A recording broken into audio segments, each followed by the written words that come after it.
Number 8. Controversy Magnet. A tennis bad boy and an adult star in a relationship?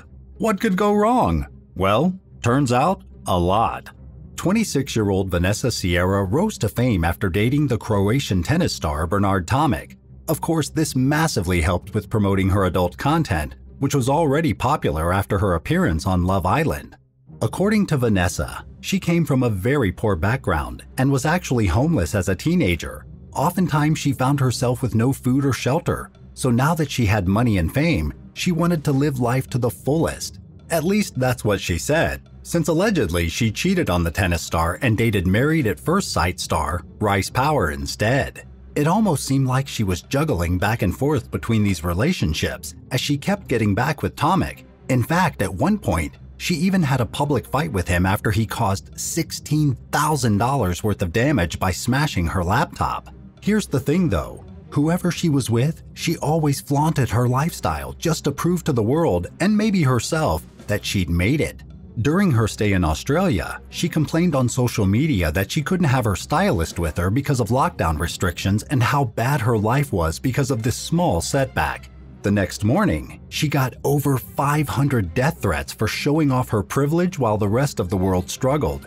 And despite her trying to show her sacrifices to the world, she's now stuck with the reputation of a spoiled brat. Number 7.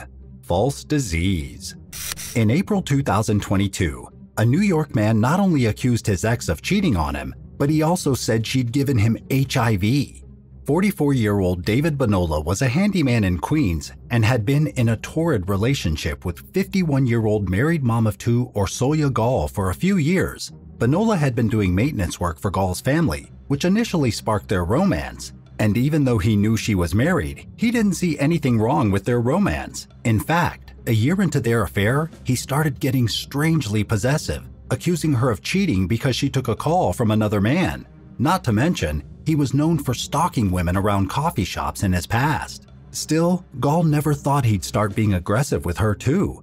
He devised a plan to get payback and followed her home one day after she'd seen a show with friends. He then knocked on her door around midnight, and the pair had an argument in which Bonola accused her of giving him the STD, though according to her, she didn't even have HIV in the first place. At this point, the situation had clearly gotten out of control, so Gall told him their affair was over. She then grabbed a knife and told him to leave.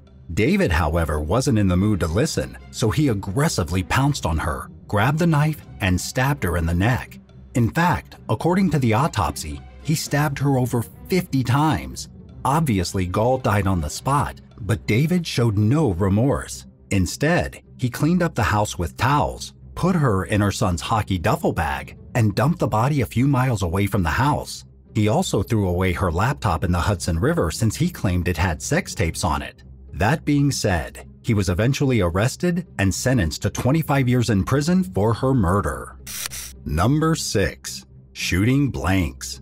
In October 2022, a Tennessee man decided to take matters into his own hands and get revenge for a relative's death 11 years later. 26-year-old Sammy Nelson Jr. lost his relative Donta Nelson in a 2013 shooting. The man who shot her, Victor Bradshaw, didn't actually have a motive for the killing. The incident happened in the heat of the moment. As a result, he pled guilty to voluntary manslaughter and was sentenced to 4.5 years in prison. Back then, Sammy was still in his teens, but for him, 4.5 years wasn't enough for Bradshaw's crime, so he decided to dish out his own revenge and trade blood for blood. For almost a year, Sammy tried to shoot his relative's killer. His chance finally came when he got his hands on a gun. First, in November 2021, he fired at Victor's car but didn't manage to land a single hit. In May, though, he came up with a better plan and drove to the dude's home. There, he fired 12 rounds, failing to hit him once again. But as they say, the third time's the charm. So on October 24th, he finally managed to land a shot, with another bystander getting caught in the crossfire. That being said, while Bradshaw was hit in the arm and hip, he managed to survive his injuries. Sammy, on the other hand, was arrested and charged with 5 counts of attempted first-degree murder and 11 other felonies. Number 5. Twisted Teen. Daniel LaPlante was a notorious teenage burglar in the 80s whose childhood trauma turned him to a life of crime. Born in Townsend, Massachusetts, he suffered sexual and psychological abuse during his childhood from his father. In fact, even the psychiatrist who diagnosed him with hyperactivity disorder abused him, and this really messed the young man's mind up, so much so that by the time he was 15, he had completely isolated himself from everyone.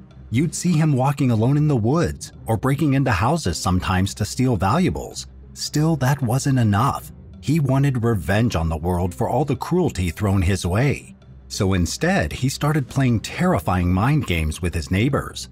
When a girl he went on a date with once left him because of strange behavior, he became extremely obsessed with her. He wasn't just following her around. LaPlante was literally living inside her bedroom walls. He'd impersonate a ghost sometimes, switch TV channels, scribble messages like "marry me" on the walls, and pin family photographs with knives. Of course, he was caught and sent to a juvenile facility. Not for long though, since his mother paid his $10,000 bail, which turned out to be a costly mistake. Just 2 months later, LaPlante went on a burglary spree. This involved the home of the Gustafson family, with a pregnant school teacher named Priscilla, her husband, and their 2 children. One day, Priscilla and her kids returned home while he was there stealing, but instead of running away, he confronted her with a gun and led her and her son to the bedroom. He then tied the woman down to abuse her before shooting her in the head.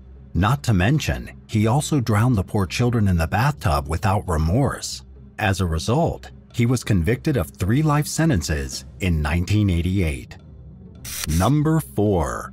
Salty Lover. In April 2013, a bitter ex-boyfriend made a plan to humiliate his former lover online as punishment for starting a new relationship. 22-year-old James Aldis worked as a chef in the Essex area and had been dating Cassie Fernley for 5 years. They even had a 2-year-old daughter and lived together in Clacton, but after a series of fights and toxicity, they broke up. Fast forward 6 months later, and Cassie thought her past relationship was over for good. So just like any other normal person, she decided to get back into the dating scene. Little did she know how much of an obsessive ex-boyfriend James turned out to be. Apparently, he couldn't bear to see her with another man and wanted revenge. In the early morning, he let himself into Cassie's house while she was sleeping and copied a bunch of topless pictures from her laptop. She woke up as he was doing it, but she wasn't quick enough to catch him. What's more, on the phone, he confessed what he'd done and said he had a key to her property. Just hours later, 2 websites had Cassie's intimate photos all over them. Not to mention, since the images had already started to circulate on the internet, there was no way to fully take them down. Of course, James was arrested and had to complete 150 hours of unpaid community work. Still, no amount of punishment was enough to compensate for the trauma he put his ex through. She couldn't even go to her college because of all the shame. Have you ever got revenge on an ex? Tell us about it in the comments below, and hit subscribe while you're at it. Number 3. Murderous Robin Hood. Charles Severance was a Democratic leader who ran for mayor of Alexandria in Congress in the late 90s. But while his cause of hating wealthy elites and rooting for the poor man was noble, his actual means of addressing the issues were way too erratic. All things considered, he was a pretty weird dude. For example, during his election campaigns in 1996 and 2000, he displayed some wild behavior, like showing up dressed entirely in black with a cloak and dark sunglasses, then getting violent with people around him.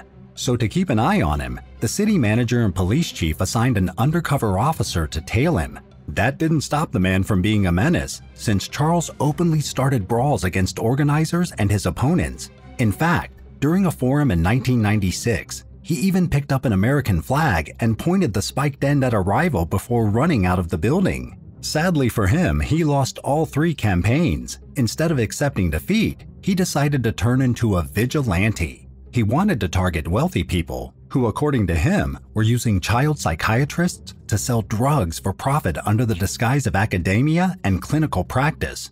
We told you he was crazy. The man loaded up a gun, walked up to his targets' houses in broad daylight, and straight up murdered them. Oh, and he kept this act up for almost a decade, killing 3 people between 2003 and 2014. He was eventually arrested on March 13, 2014, and sentenced to life in prison plus an extra 48 years. Number 2. Rejected.